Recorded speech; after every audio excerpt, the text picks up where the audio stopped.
आगे कुछ जो उनके साथ जो परिवार जुड़े हुए हैं उनके साथ जो परेशानियां आ चुकी हैं या स्कूल संस्थाओं के साथ जो परेशानियां आ चुकी हैं, उन परेशानियों को लेकर आज हम स्कूलों के जो संचालक हैं, एक स्कूल के संचालक हैं, आज हम उनसे बात करेंगे।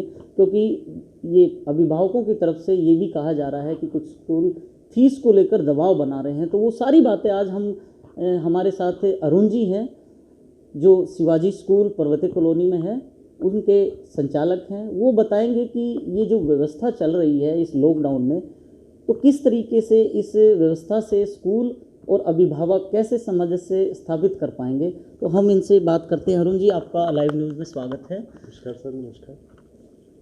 जो ये व्यवस्था चल रही है स्कूलों के अंदर और आप लोगों की तरफ से भी दबाव बनाया जा रहा है फीस को लेकर अभिभावकों पे, और प्रशासन और सिस्टम जो सरकार है उसने भी उसको क्लियर कर दिया है कि फ़ीस देनी पड़ेगी अभिभावकों को। तो फीस का क्या है ये अभिभावकों और स्कूलों का?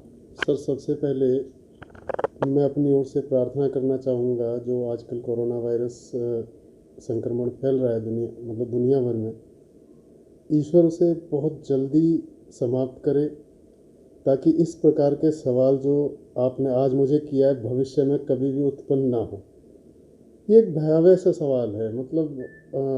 कोई भी देश जो है, जैसे आपने कहा कि भाई फीस के लिए दबाव बनाया जा रहा है, पेरेंट्स कह रहे हैं कि हमारे पास पैसा नहीं है, स्कूल कह रहा है हमारे पास पैसा नहीं है, अध्यापक कह रहे हैं हमारे पास पैसा नहीं है, स्कूल से अध्यापक पैसा मांग रहा है, स्कूल अभिभावक से पैसा मांग रहा है। पर वास्तव में हकीकत क्या है? हकीकत ये है कि लेन देन से ही देश चलना है। देश जो है लेन देन से चलेगा। ऐसा नहीं है कि अभिभावकों ने मुझे पैसा दे दिया, मैंने मान लो अप्रैल माह में लगभग मार्च 24 से लॉकडाउन चालू हुआ, हमारा 20 तारीख के आसपास तक फीस आई। हमने मार्च माह में जो फीस ली थी वो हमने मार्च माह में जो फरवरी माह की सैलरी थी अध्यापकों की दे दी। उसके बाद क्या होता है कि 20 माह के बाद किसी ने भी पैसा देना बंद कर दिया, अभिभावकों ने भी बंद कर दिया, जबकि उन्हें देना चाहिए था, उनके पास पैसा था। अब हुआ क्या? अब आई अप्रैल की बात। अप्रैल में मार्च में जो पैसा हमारे पास 20 तारीख तक आया था हमने वहाँ चुका दिया, परंतु स्कूल संचालकों ने 1 माह का जो उनके पास बैकअप रहता है, ऑलमोस्ट हर एक परिवारों के पास भी रहता है, देश के पास भी था। आपने देखा होगा मोदी जी ने 26-27 तारीख को ही पीएफ अमाउंट भेज दिया जैसे ही लॉकडाउन चालू हुआ, परंतु उसके बाद अब तक भी पीएफ अमाउंट नहीं आया अकाउंट में।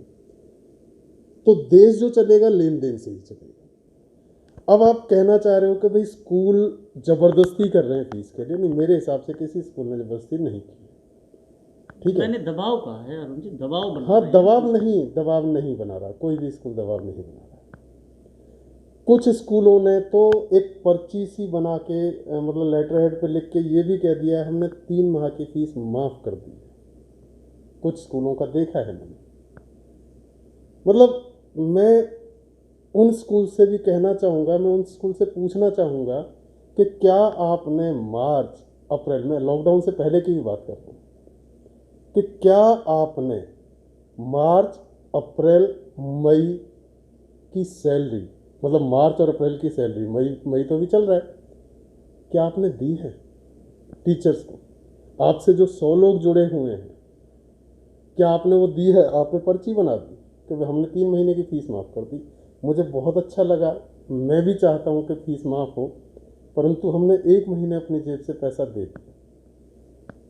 बैकअप नहीं है स्कूल के पास। हम 300-300, 400-400 रुपये में पढ़ाने वाले स्कूल हैं सर।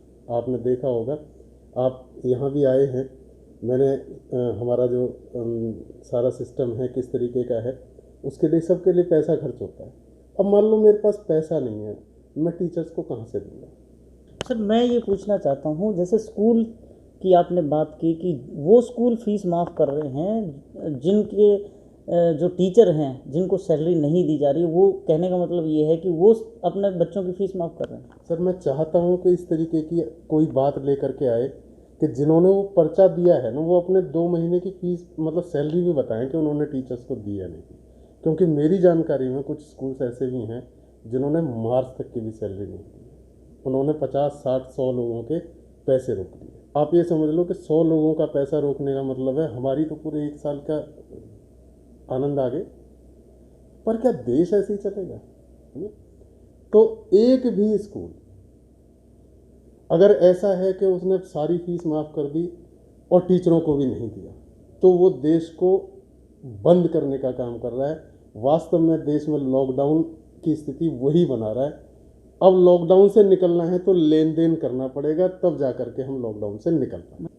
और मैं ये चाहता हूँ अभिभावक गणों से भी जितना हो, मैंने अभी मैं बता देता हूँ आपको, जैसे ही हमारे पास आदेश आए कि आप कार्यालय खोल सकते हो आप, तो मैंने तुरंत अपने पेरेंट्स को कहा कि आप जितना हो सके फीस जमा कराएं।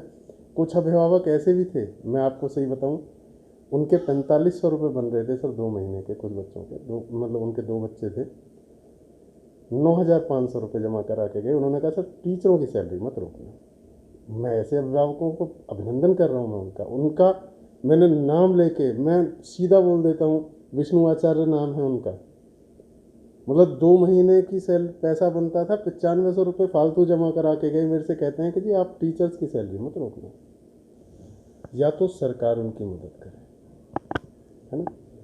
सरकार मदद तब करेगी जब सरकार के पास खुद के पास पैसा होगा। मैंने सुना है इधर उधर से अखबारों में, आप जैसे मीडिया के भाइयों से, कि सरकार के पास पैसा नहीं है और सैलरी नहीं आई है मई माह की कई विभागों की।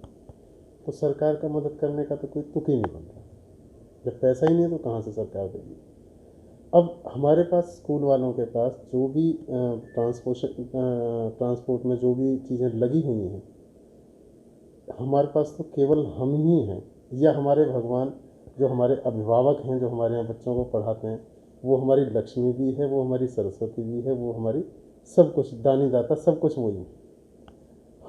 हमें जब वो देंगे पैसे, तभी हम ट्रांसपोर्ट के पैसे दे सकते हैं, या इंस्टॉलमेंट के पैसे दे सकते हैं, ड्राइवरों के पैसे दे सकते हैं। बाकी मैं तो यही चाहूँगा पेरेंट्स से भी इस तरीके के कोई सवाल हो कि भाई ये जो बस में बच्चे बैठ के आते थे, इस बस की जो किस्त जाती है वो लगभग 50,000 60,000 रुपये जाती है 1 महीने की, यार कम से कम उसे तो पूरा करवा दो। एक तरफ सरकार ने भी कह दिया है कि अभिभावक फीस दें और देनी कंपलसरी है, शिक्षा मंत्री भी कह चुके हैं। अभिभावक और स्कूल संचालकों में जो टकराव हो रहा है वो लगातार जारी है। तो ये क्या टकराव है राजेश जी, और किस वजह से अभी तक अभिभावक भी फीस के लिए एग्री नहीं हो रहे हैं, क्या कारण है?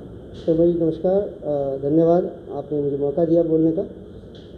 मैं बताऊं आपको कि जितने भी हमारे बजट स्कूल्स हैं उसमें जो आय का स्रोत है वो केवल एक फीस ही है, क्योंकि बड़े बड़े स्कूल्स की तरह हम लोगों के पास इतने फंड्स या बाकी चैरिटीज़ नहीं आती हैं।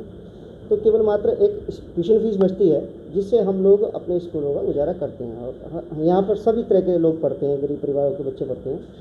और हमारे शिक्षा मंत्री जी ने भी जैसे कहा कि फ़ीस ज़रूरी है, ट्यूशन फीस एटलीस्ट आप दीजिए।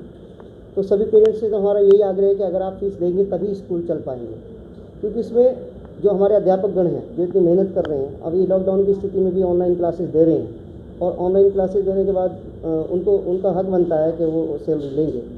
तो अगर हम उनको इस प्रकार से छोड़ देंगे तो ये भी ठीक नहीं रहेगा। और जहाँ तक अभिभावक मंच की बात है तो ठीक है, हमारी सरकार ने कुछ कहा था, लेकिन बाद में सरकार ने ये भी कहा कि आप ट्यूशन फीस ज़रूर लीजिए। तो निश्चित रूप से हम यही चाहेंगे कि सभी पेरेंट्स फीस दें और उसमें जो है स्कूलों का खर्चा चले और बाकी चीज़ें जो हैं वो सुचारू रूप से चल सकें, क्योंकि शिक्षा के रूप में महत्वपूर्ण योगदान दे रहे हैं बजट स्कूल जो हमारे। राजेश जी, जो मैंने जो सवाल किया है कि अभिभावकों पर जो दबाव है स्कूलों की तरफ से फीस को लेके, और एक ये टकराव की स्थिति सी आ रही है, और जो आप लोग ऑनलाइन के भी बहुत सारे वीडियो आ रहे हैं कि कुछ टीचर इस तरीके से दबाव बना रहे हैं कि हम अगले ऑनलाइन जो क्लास आप लोग ले रहे हैं वो हम लेना बंद कर देंगे क्योंकि हमारी सैलरियाँ नहीं मिल रही है। अच्छा, इसी में एक सवाल और है मेरा कि स्कूलों ने, कुछ स्कूल ऐसे हैं जिन्होंने 3 महीने की फ़ीस माफ़ कर दी है, और वहाँ उसका हवाला दे के वो अभिभावक हैं वो दबाव बना रहे हैं स्कूलों में, तो क्या है? नहीं, बिल्कुल कुछ स्कूलों ने हालांकि एक इस प्रकार सा प्रकरण किया था कि स्कूलों की फीस हम माफ़ कर देंगे, लेकिन देखिए मैंने जैसे कि पहले कहा कि बजट स्कूलों के पास आय का और कोई स्रोत नहीं होता, और उसमें उन लोगों ने जिन्होंने भी किया ये गलत किया, क्योंकि सरकार ने भी कहा है कि आप फीस लीजिए और उसी से हमने अपनी जो खर्चे हैं वो निकालने हैं। और जहाँ तक बात यह है कि जो कुछ स्कूलों के जो टीचर्स कह रहे हैं कि ये ऑनलाइन क्लासेस नहीं देंगे, तो ये गलत है, क्योंकि शिक्षा का अधिकार हर बच्चे का है और मैं चाहूँगा कि जो भी ऐसा कर रहे हैं वो गलत कर रहे हैं और बच्चों की शिक्षा जो है सुचारू रूप से चलनी चाहिए। दूसरा, पेरेंट्स को हमने ये कहा है कि आप एक साथ फीस ना दें।